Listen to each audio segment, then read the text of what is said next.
আসসালামু আলাইকুম everyone, welcome back to my channel ঢাকায় খাবার বাই শাহিনুর। আশা করছি সবাই অনেক ভালো আছেন। আজকে আপনাদের জন্য অনেকই মজাদার একটা রেসিপি নিয়ে চলে আসলাম আবারও। আজকে আপনাদের জন্য যে রেসিপিটা করে দেখাচ্ছি সেটা হচ্ছে আদা গোস্তের রেসিপি। আমি ইজি ওয়েতে ঘরে থাকা উপকরণ দিয়ে আপনাদের সাথে এই রেসিপিটা শেয়ার করার চেষ্টা করেছি। আশা করছি আজকের ভিডিওটা আপনাদের ভালো লাগবে। তাহলে চলুন আর দেরি না করে শুরু করা যাক আজকের এই মজাদার রেসিপিটি। ফার্স্টেই আমি এখানে গরুর মাংস নিয়ে নিয়েছি। এখানে প্রায় 3 কেজির মতো গরুর মাংস আছে। মাংসগুলোকে আমি ভালো মতো ধুয়ে নিয়েছি। অ্যান্ড আমার চ্যানেলে কিন্তু এর আগেই গরুর মাংসকে কিভাবে পরিষ্কারভাবে ধুয়ে নিতে হয় সেটার একটা ভিডিও দেওয়া আছে, আপনারা চাইলে সেটাও চেক করে নিতে পারেন। আমি নিচে ডিসক্রিপশন বক্সে লিঙ্কটা দিয়ে দিব। এখন আমরা চলে যাচ্ছি পরবর্তী প্রসেসিংয়ে। সো সবার ফার্স্টেই মশলাগুলো এক এক করে বলে দিচ্ছি। এখানে সবার ফার্স্টেই আছে সাদা গোলমরিচের গুঁড়া 1 চা চামচ, দেন আছে ধনিয়া গুঁড়া 1 চা চামচ, তারপরে আছে জায়ফল জয়িত্রীর পেস্ট 1/4 টিস্পুনের মতো, দেন আছে কালো একটা বড় এলাচ নিয়ে নিয়েছি, এতে করে ফ্লেভারটা আরও ভালো আসে। তারপর আছে আদা রসুনের পেস্ট 2 টেবিল স্পুনের মতো, দেন নর্মাল এলাচ আছে 10-12টা, দারচিনি আছে 3-4টা, কাঁচামরিচ আছে 10-12টার মতো এবং বড় 2টা তেজপাতা আছে, আর লবণ নিয়ে নিয়েছি আমি স্বাদ মতো।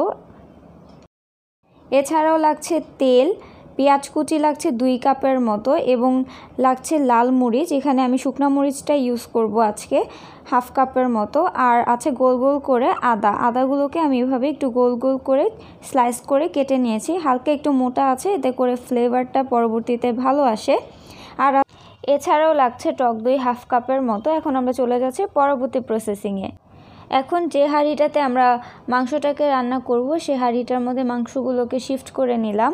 এখন এর মধ্যে এক এক করে উপকরণগুলো দিয়ে দিচ্ছি।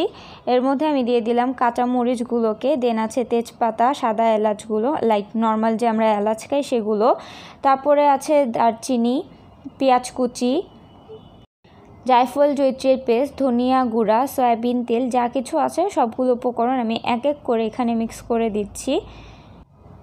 এখানে আমি প্রায় 1.5 কাপের মতো সয়াবিন তেল দিয়ে দিয়েছি এবং দিয়ে দিলাম টক দই দেওয়াতে এটার ফ্লেভারটা অ্যান্ড একটা গ্রেভিনেস এটা খুবই ভালো আসে। চেষ্টা করবেন টক দইটা ইউজ করতে। আর দিয়ে দিলাম চিনি। এখানে চিনিটা হচ্ছে অপশনাল, আপনারা চাইলে স্কিপ করতে পারেন। আমি এখানে 1 চা চামচের মতো চিনি দিয়ে দিয়েছি। এখানে কিন্তু আমি জাস্ট আদা যে কুচি করে রেখেছিলাম সেটা এবং শুকনো মরিচটা, এই 2টা জিনিস বাদে আমি বাকি যে ইনগ্রেডিয়েন্টগুলো ফার্স্টেই আপনাদেরকে বলেছি সব ইনগ্রেডিয়েন্টই এক এক করে দিয়ে দিয়েছি। তারপর দিয়ে দিয়েছি পর্যাপ্ত পরিমাণে পানি। মাংসটা প্রস্তুত হতে যতটুকু পানি প্রয়োজন সেই অনুযায়ী প্রয়োজন বুঝে ইউজ করতে হবে। এখন এই হাঁড়িটাকে আমি চুলায় বসিয়ে দিয়েছি এবং একটা ঢাকনা দিয়ে এই হাঁড়িটাকে রেখে দিব ঢেকে, যতক্ষণ পর্যন্ত না মাংসটা প্রায় 50%-এর মতো রান্না হয়ে যায়।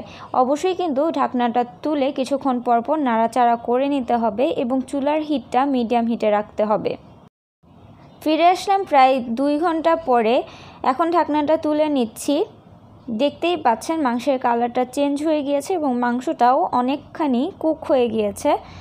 এই পর্যায়ে কিন্তু মাংসটা প্রপারলি কুক হয়ে যায়নি, জাস্ট 50-60%-এর মতো কুক হয়েছে। এখন মাংসগুলোকে আমি একটু নাড়াচাড়া করে নিচ্ছি।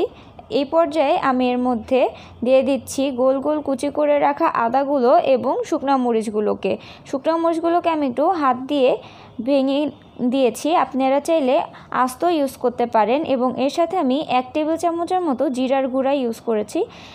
আমার কাছে জিরার গুঁড়াটা ভালো লাগে স্মেল, আপনারা চাইলে এটাও স্কিপ করতে পারেন। বাট আপনারা যদি পুরো রেসিপিটা প্রপারলি ফলো করেন তাহলে আপনাদের আদা গোস্তের রেসিপিটাও অনেকই জোস হবে। এবং আপনাদের কাছে রেসিপিটা কেমন লাগলো কমেন্ট করে কিন্তু জানাতে ভুলবেন না। এটাকে আবারও ঢাকনা দিয়ে ঢেকে দিচ্ছি এবং ফিরে আসছি এটা প্রপারলি কুক হয়ে যাওয়ার পরে।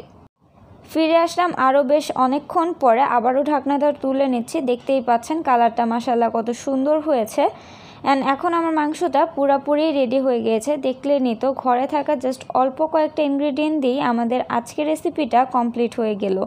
এখন এই গোশটটাকে আমি সার্ভিং ডিশে ঢেলে সার্ভ করে দেখিয়ে দিচ্ছি।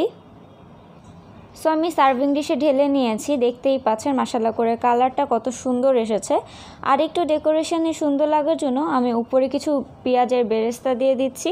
আপনারা চাইলে এটাও স্কিপ করতে পারেন, কোনো সমস্যা নাই। এই সহজ রেসিপিটা আপনাদের কাছে কেমন লাগলো অবশ্যই কমেন্ট করে জানাবেন এবং আমাদের চ্যানেলটা যদি এখনও সাবস্ক্রাইব না করে থাকেন অবশ্যই সাবস্ক্রাইব করবেন এবং পাশে থাকা বেল আইকনটা ক্লিক করে দিবেন এবং পরবর্তীতে আপনারা আর কি ভিডিও দেখতে চান অবশ্যই আমাদেরকে কমেন্ট করে কিন্তু জানাতে ভুলবেন না। ততদিন পর্যন্ত সবাই ভালো থাকবেন, সুস্থ থাকবেন। আসসালামু আলাইকুম।